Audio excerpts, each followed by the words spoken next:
That's scrambled egg.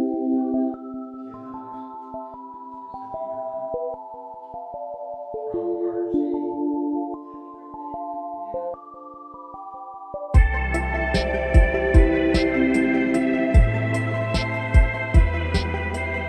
Said that they were petitioning to take me over and adopt Clem Stokes, and my name would be changed to Lawrence Peter Liebert. Sure, I really, back in that stage, it was 1945 was the year that we determined I was born. In 1947, I believe it was the year I was given to another family. Probably 7, 8 years old, my mother told me that I was adopted and that I had a sister that lived in downtown Detroit. And if I wanted to find them, she would help me find them. I never really cared to do that. I think they provided me with everything they could. However, back in those days, there was a lot of alcohol, a lot of cigarettes. I remember as a boy laying in bed and watching my in-laws come over, and a lot of arguing, a lot of fights. My mother ended up living to 1988, late 1988, she passed away. And when she passed away, I thought, well, maybe we can go back and find these parents. I didn't want to do anything previously because I didn't want to offend them in any way. I just wanted them to let them know how much I love them, and I could care less about where I came from.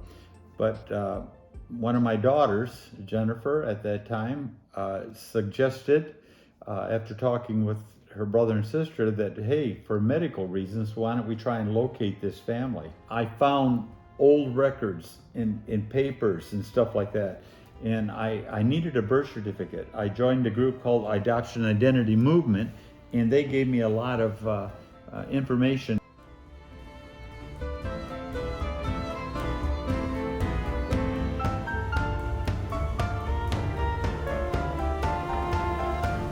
Lawrence Peter Liebert, this is my mother's handwriting. Wow. Born September 18th, 45. Took him from the mother January 31st.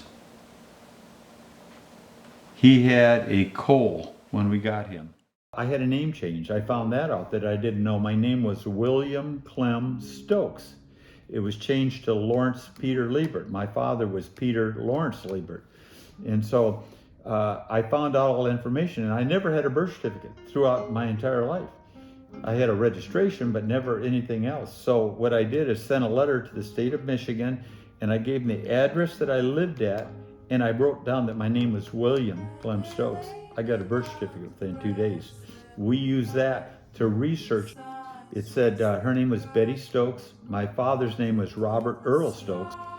When we looked for the Stokes family, we found that he owned a printing business, and it listed all the kids and his occupation. I called this Barbara, and Barbara picked up the phone and said, what's your name? And I said, Larry Liebert.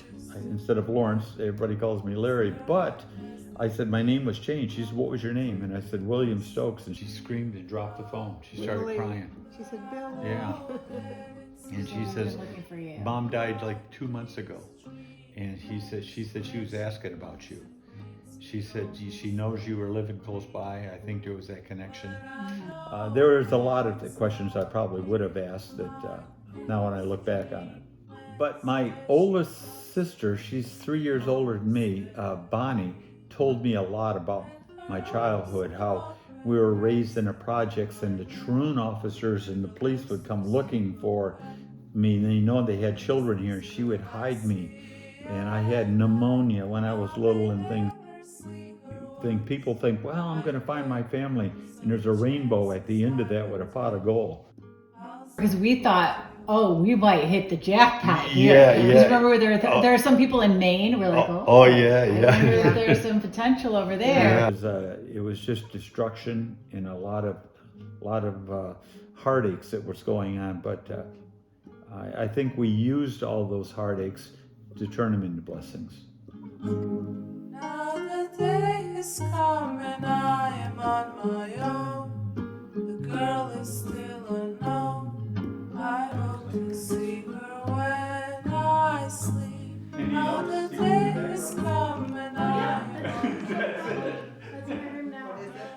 touch. Look at